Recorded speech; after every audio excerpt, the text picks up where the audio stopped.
friends, welcome to the session. In this session, let's discuss about need for management of the waste. The major problem with the waste is it remains in our environment. We move waste from one place to another, but we never get rid of it completely. Even though nature has recycled most of the waste materials for the millions of years, human population goes on accumulating the waste. And now it has brought a serious threat to the environment. Damage to the environment from the waste, it is in the form of pollution of air, degradation of soil and contamination of water sources like rivers, lakes, etc. Scientists have already warned that if we do not learn to use our resources carefully and if we do not reduce the waste, then it becomes difficult for the survival of the humans. There is a close connection between the waste, pollution and the damage to the environment. If the waste causes pollution and in turn it causes the damage to the environment and also it poses a serious threat to the living beings. Let's discuss some of the impacts posed by global pollution due to the accumulation of the waste. Transmission of diseases. So it is caused due to the waste on the land. There are many number of diseases that spread due to the waste accumulated on the land as well as water bodies. Vectors like flies, mosquitoes and rodents and pet animals, they transmit this disease. The waste, it is a breeding ground for mosquitoes, flies, rodents, etc. Hence, the measures should be taken to manage the waste disposal in an effective manner. Here is a list of few common diseases that spread through mosquitoes, flies, rodents and pet animals. So the diseases that spread through housefly: typhoid, diarrhea, dysentery, cholera, gastroenteritis, etc.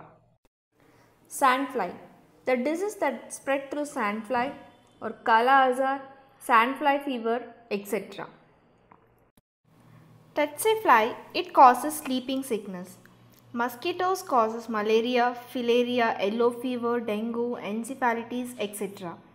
Rodents, it causes the disease like plague, salmonellosis, encephalitis, etc.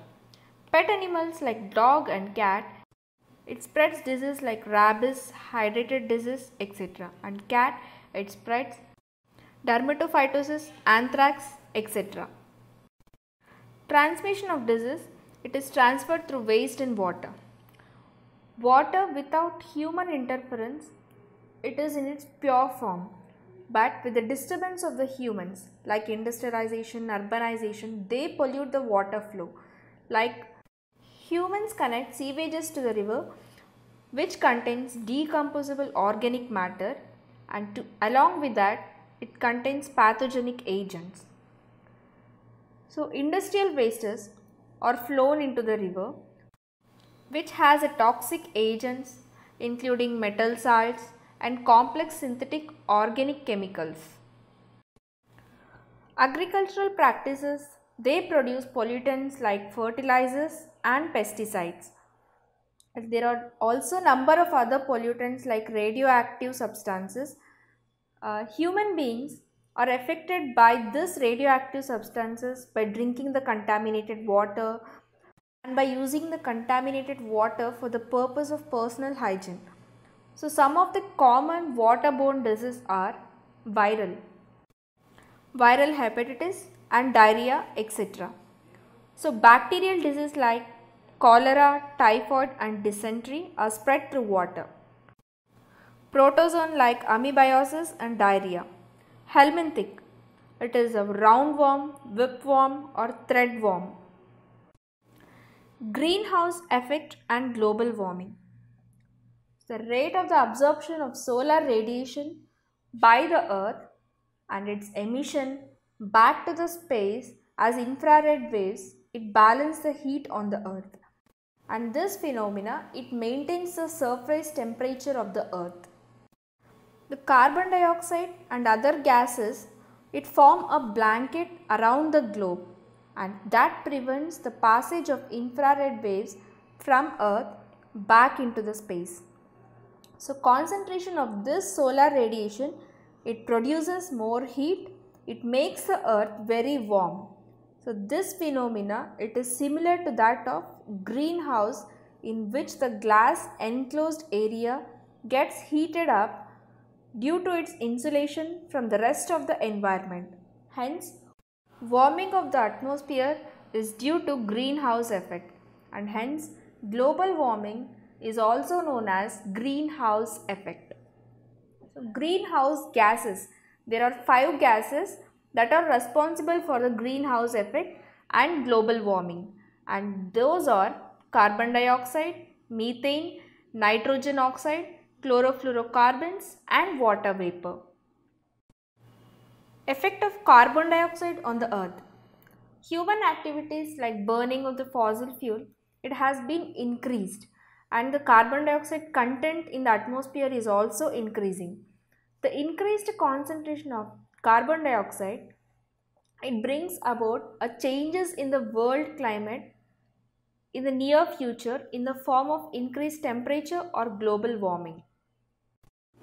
If the carbon dioxide content in the atmosphere increases gradually, then it results in the present world temperature by about 3.6 degrees Celsius.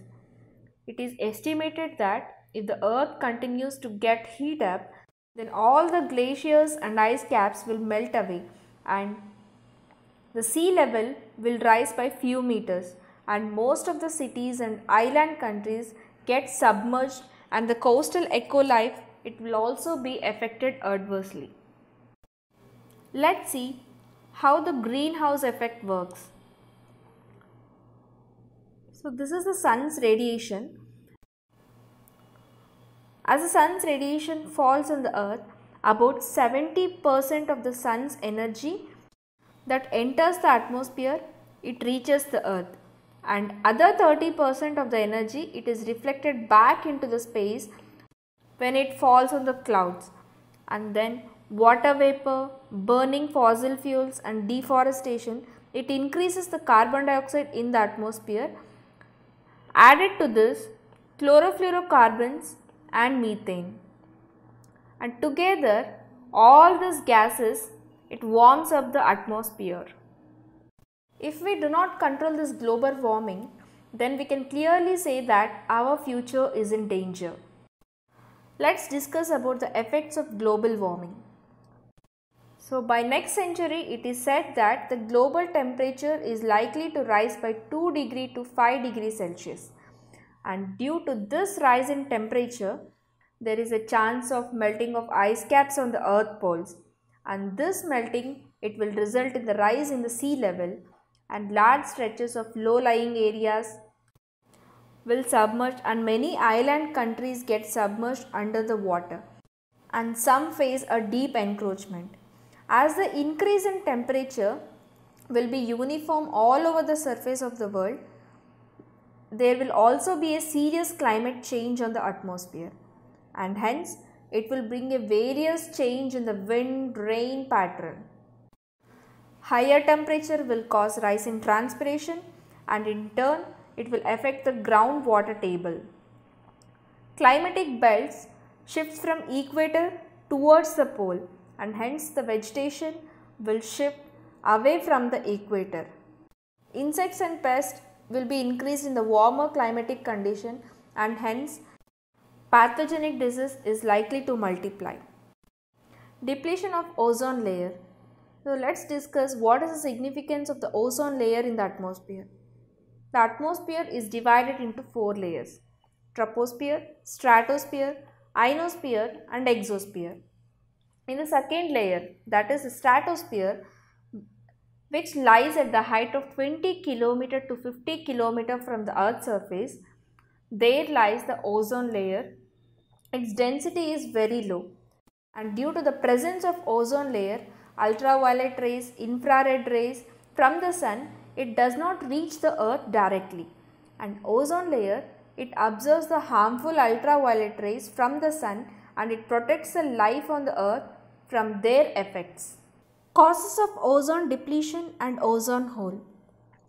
Researchers have revealed that when oxides of nitrogen, when it comes in contact with the ozone, their chemical reaction destroys the ozone layer. And along with that, supersonic aeroplanes, when it moves through the stratosphere and emits a huge amount of nitrogen gas which depletes the ozone layer. And also the chlorofluorocarbons, it has a strong power to damage the ozone layer. The developed and developing countries use CFC type chemicals as refrigerants in aerosol paints, plastic foam and thermal insulating materials in spray and packaging industries. So when such materials which contains a lot of CFCs are being used, it gets dispersed into the atmosphere. A hole has been observed in the ozone layer in the stratosphere near Antarctica, and this hole, it allows the ultraviolet rays directly to reach the Earth's surface without any obstacle or filtration. So this ultraviolet rays, it causes skin cancer and cataract in the eyes of the human beings. The ultraviolet rays, it causes a genetic disorder that affects the heredity. So increased concentration of ultraviolet rays, it disturbs the ecological balance in the marine ecosystem. Green algae, fish and other animals on the continental shelves, they get directly affected by this ultraviolet rays. Young cells and larvae of the aquatic ecosystem get destroyed. Vegetables are very sensitive to the ultraviolet rays, and hence ultraviolet rays, it damages the physical and chemical properties of any complex chemical substance. Acid rain. Acid rain means it is the presence of excessive acids in rainwater. Burning of the coal, fuel, wood or petroleum, it produces sulfur and nitrogen in the atmosphere. And this sulfur and nitrogen produced, it reacts with the oxygen and converts it into respective oxides like sulfur dioxide and nitrogen dioxide. This sulfur dioxide and nitrogen dioxide are soluble in water, and hence during rain this oxide, it reacts with a large quantity of water vapor in the atmosphere to form acids like sulfuric acid, sulfurous acid, nitric acid and nitrous acid.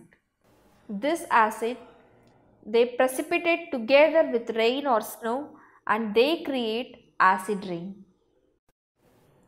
Effects of acid rain. Acid rain, it increases the acidity in the soil and it destroys the forest as well as the crops. It corrodes buildings, monuments, statues, bridges, fences and railings. So acid rain, it poses a serious threat to human health, and since it contaminates air and water, it affects the human nerve system by causing neurological disease.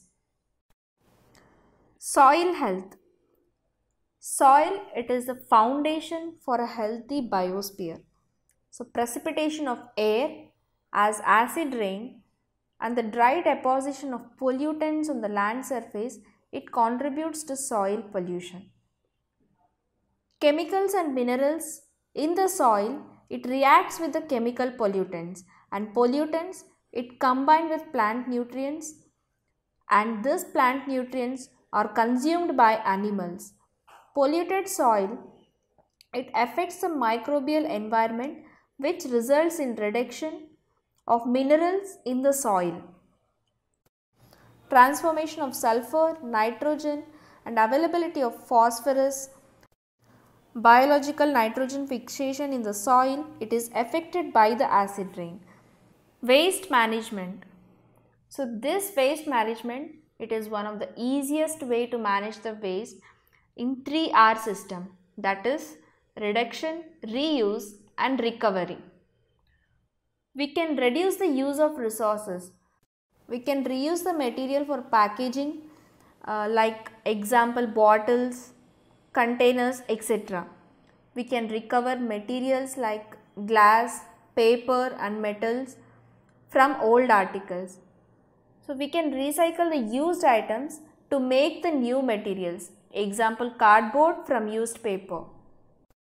public awareness of the health hazard of the waste, it is increasing, and therefore the waste has to be managed properly. There is no doubt that waste disposal has been increasing due to the employment of the many thousands of workers, but the option for its disposal is being limited. The main disposal sites are land, water or the air. That's all for the session. Thank you.